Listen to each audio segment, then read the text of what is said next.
सुप्रभातम। स्वागत है आपका मेरे YouTube चैनल में।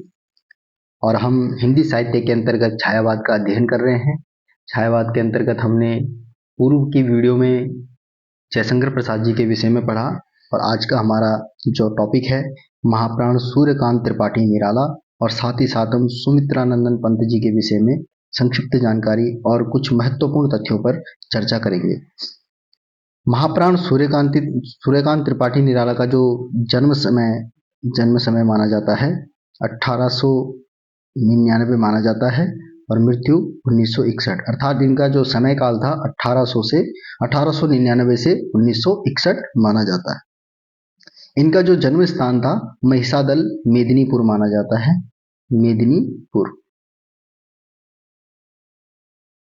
मेदिनीपुर इनका जन्म स्थान माना जाता है, महिसादल। और इनके पिता का नाम था राम सहाय त्रिपाठी। इनकी पत्नी का नाम था मनोहरा देवी इनकी पत्नी का नाम था। और इनकी जो पुत्री का नाम था वो था सरोज, जिसपे इन्होंने सरोज स्मृति भी लिखी है। ये भी विषय आएगा हमारा। तो सरोज इनकी पुत्री का नाम था। इनकी जो प्रथम काव्य रचना है, काव्य संग्रह है, इनका जो प्रथम काव्य संग्रह माना जाता अनामिका है, जो कि 1923 में इन्होंने इसकी रचना की थी, अनामिका की। और अंतिम जो काव्य संग्रह इनका माना जाता है वह है सांध्य काकली, जो कि 1969 अर्थात 1969 में इसकी रचना काल माना जाता है। 1969 इसका रचना काल माना जाता है। और प्रथम कविता इनकी जो है जूही की कली, जो प्रथम कविता है इनकी जूही की कली, 1916 ईस्वी में इसकी इन्होंने रचना की। 1916 ईस्वी में रचना की जूही की कली। तो यहाँ तक जो क्वेश्चन आते हैं कि सूर्यकांत त्रिपाठी निराला का प्रथम काव्य संग्रह कौन सा है, तो हमें ध्यान रखना अनामिका। और कब इसकी रचना की गई थी? 1923 ईस्वी में। अंतिम काव्य संग्रह कौन है इनका? तो सांध्य काकली, जो कि 1969 में इसकी रचना मानी जाती है।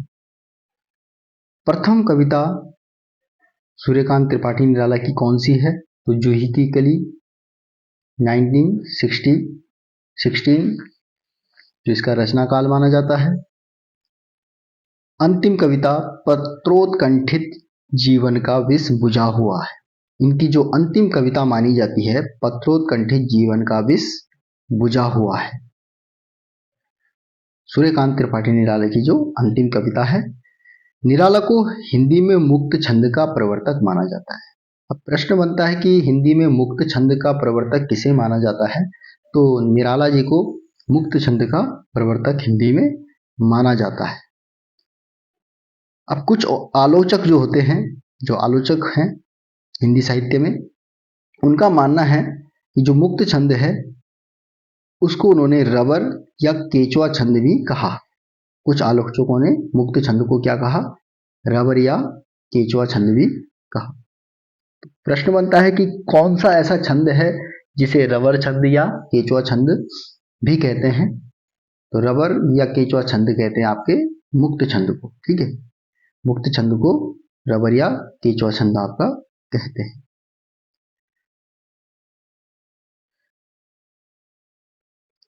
निराला ने कवित्व को हिंदी का जातीय छंद कहा। हिंदी का जातीय छंद किसे कहा जाता है?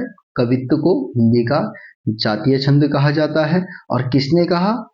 महाप्राण सूर्यकांत त्रिपाठी निराला जी ने कवित्व छंद को हिंदी का जातीय छंद कहा। यह हमको ध्यान रखना है। निराला ने परिमल की भूमिका में लिखा, कि बहुत सुंदर यहाँ पर पंक्ति आती है, कई बार एग्जाम में पूछी गई कि ये पंक्ति किसकी है। मनुष्यों की मुक्ति की तरह कविता की भी मुक्ति होती है। जिस प्रकार मनुष्यों की मुक्ति होती है उसी प्रकार कविता की भी मुक्ति होती है, ऐसा निराला जी ने अपने विचार में लिखा। निरालाकृत सरोज स्मृति जो इनका जो इनकी रचना है वो हिंदी का सर्वश्रेष्ठ तथा प्रथम शोक गीत माना जाता है। हिंदी का सर्वश्रेष्ठ गीत और प्रथम शोक गीत माना जाता है। सरोज स्मृति, जो कि इन्होंने अपनी पुत्री की स्मृति में लिखा। सरोज इनकी पुत्री का नाम था। तो सरोज स्मृति हिंदी का सर्वश्रेष्ठ प्रथम शोक गीत। तो प्रश्न बनता है कि हिंदी का प्रथम शोक गीत किसे कहा जाता है? तो सरोज स्मृति को हिंदी का प्रथम शोक गीत कहा जाता है। ये ध्यान रखेंगे हम। निरालाकृत राम की शक्ति पूजा, बहुत बार ये एग्जाम में पूछा गया, राम की शक्ति पूजा किसकी कृति है, ठीक है, या फिर इसका उपजीव्य ग्रंथ क्या है? तो हमें ध्यान रखना है राम की शक्ति पूजा निराला जी की जो एक कृति है, राम की शक्ति पूजा, इसका जो उपजीव्य ग्रंथ है, अर्थात जिस ग्रंथ को देख करके इन्होंने इसकी रचना की, वो है कृतवास रामायण। कृतवास रामायण, जो कि क्या है? बांग्ला ग्रंथ है, जो क्या है? बांग्ला ग्रंथ है। राम की शक्ति पूजा किसकी कृति है? निराला जी की कृति है। इसका उपजीव्य ग्रंथ क्या है? कृतवास रामायण। निराला जी द्वारा रचित तुलसीदास, जिसमें कि 101 छंद सम्मिलित हैं, ये क्या है? खंड काव्य है। तो तुलसीदास जो इनकी रचना है, ये क्या है? एक खंड काव्य है, और इसमें क्या है? 101 छंदों का इन्होंने वर्णन किया है। निराला औज, औदात्य और विद्रोह के कवि हैं। प्रश्न आता है औज, औदात्य और विद्रोह का कवि किसे कहा जाता है? तो निराला जी को औज, औदात्य और विद्रोह का कवि कहा जाता है। निराला अकुंठ एवं वयस्क श्रृंगार दृष्टि तथा तृप्ति के कवि हैं। इन्हें अकुंठ एवं वयस्क श्रृंगार दृष्टि तथा तृप्ति का कवि भी कहा जाता है। आचार्य शुक्ल के अनुसार बहुवस्तु स्पर्शनी प्रतिभा निराला जी में है। ये वाक्य किसने कहा? तो आचार्य रामचंद्र शुक्ल ने इनके विषय में कहा कि बहुवस्तु स्पर्शनी प्रतिभा किसमें है? निराला जी में है। तो ये कई बार लाइन पूछी जाती है कि बहुवस्तु स्पर्शनी प्रतिभा निराला जी में है, यह उक्ति किसने कही? तो आचार्य रामचंद्र शुक्ल जी ने ये उनके विषय में कहा। अब बात करते हैं हम निराला जी की प्रमुख काव्य कृतियों पे। तो प्रमुख काव्य कृति बेला, जो कि 1946 में इसकी रचना इन्होंने की। नए पत्ते 1946 में भी इसकी रचना हुई है। कुकुरमुत्ता 1942 में इसकी रचना मानी जाती है। अणिमा 1943 इसकी रचना काल माना जाता है। तो ये इनकी प्रमुख काव्य कृतियां हैं। अब हम बात करते हैं प्रकृति के सुकुमार कवि गुसाई दत्त के नाम से जो जाने जाते थे, और प्रकृति के सुकुमार कवि जो कहे जाते हैं सुमित्रा नंदन पंत जी के विषय। सुमित्रा नंदन पंत जी का जो समय काल था 1900 से 1977 ईस्वी तक इनका समय काल था, और इनका जन्म कौसानी अल्मोड़ा में हुआ। इनका जन्म कौसानी अल्मोड़ा में हुआ है।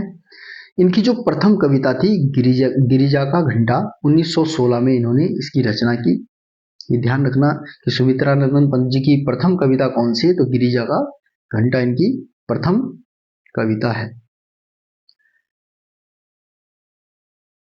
इनकी जो प्रथम छायावादी रचना थी वो थी उच्छ्वास। प्रथम छायावादी रचना कौन सी थी इनकी? उच्छ्वास। तो सुमित्रा नंदन पंत जी की प्रथम छायावादी रचना माना जाता है उच्छ्वास को, और अंतिम छायावादी रचना है इनकी गुंजन। अंतिम छायावादी रचना कौन सी है? गुंजन। पंत ने लोकायतन नामक महाकाव्य महात्मा गांधी के जीवन पर लिखा। बहुत बार ये एग्जाम में पूछा गया है, उत्तराखंड प्रवक्ता में भी ये पूछा गया था।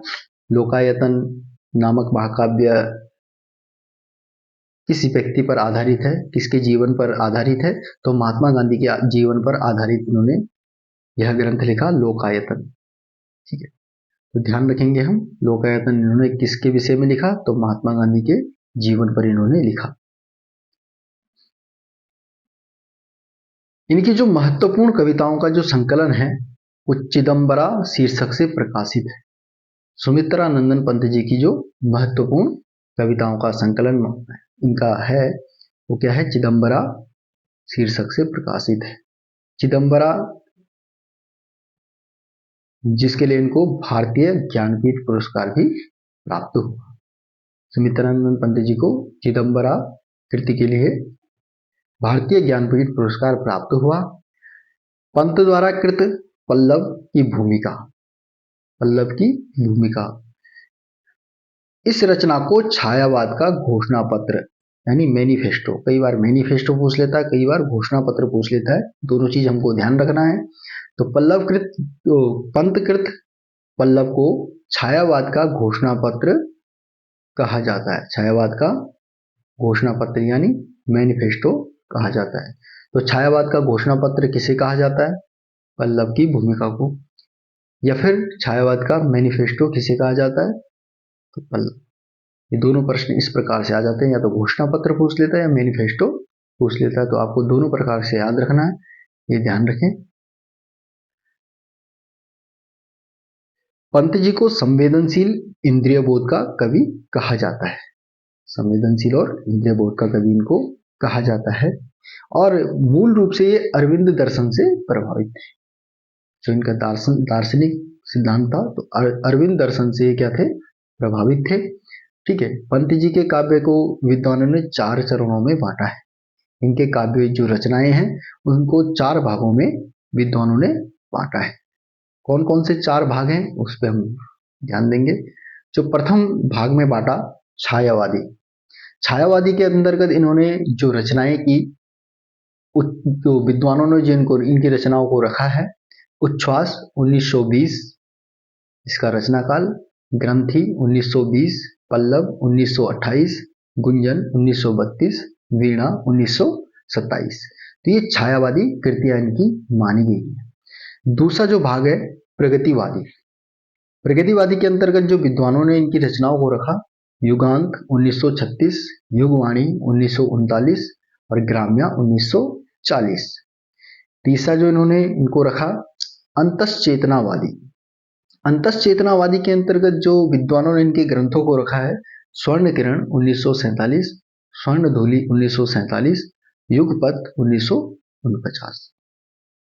ये विद्वानों द्वारा जो बांटा गया इनकी रचनाओं को 4 भागों में। अगला है नवमानवतावादी। नवमानवतावादी के अंतर्गत इनकी जो रचनाएं रखी गई, उत्तरा 1949, कला और बूढ़ा चांद, इसके लिए इनको साहित्य अकादमी पुरस्कार भी प्राप्त हुआ 1960 में। ध्यान रखें, पंत जी की किस रचना पर उनको साहित्य अकादमी पुरस्कार मिला? कला और बूढ़ा चांद। और ज्ञानपीठ पुरस्कार किसके लिए मिला? ज्ञानपीठ पुरस्कार किसके लिए मिला? चिदम्बरा के लिए। किसके लिए मिला? चिदम्बरा के लिए। ठीक है, चिदम्बरा के लिए इनको ज्ञानपीठ पुरस्कार मिला। और कला और बूढ़ा चांद के लिए इनको क्या मिला? साहित्य अकादमी पुरस्कार प्राप्त हुआ। और कब हुआ? 1960 में। और कला और बूढ़ा चांद की जो रचना अवधि मानी जाती है वो है 1959। अगला जो इनका काव्य है, अतिमा 1955, लोकायतन 1964, चिदम्बरा 1968, ज्ञानपीठ पुरस्कार 1968 में इसमें प्राप्त हुआ।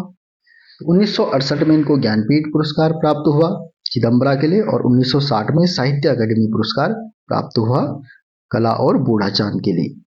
लोकायतन किसके ऊपर इन्होंने लिखा है, किनके जीवन पर इन्होंने लिखा है? ये आपने पूर्व में पढ़ा कि लोकायतन इन्होंने क्या है, महात्मा गांधी के जीवन पर इन्होंने लिखा है। ये आपको ध्यान रखना है। आगे की वीडियो में हम और जो इसके अंतर्गत और जो लेखक हैं महादेवी वर्मा इत्यादि, इनका भी हम इसी प्रकार से अध्ययन करेंगे। और मेरा पूरा प्रयास है कि कम समय में आप तक महत्वपूर्ण तथ्यों को पहुंचाकर आपके लिए कुछ सुविधाएं प्राप्त की जाएं शिक्षण से संबंधित। तब तक के लिए धन्यवाद। आपका दिन मंगलमय हो। जय हिंद, जय भारत।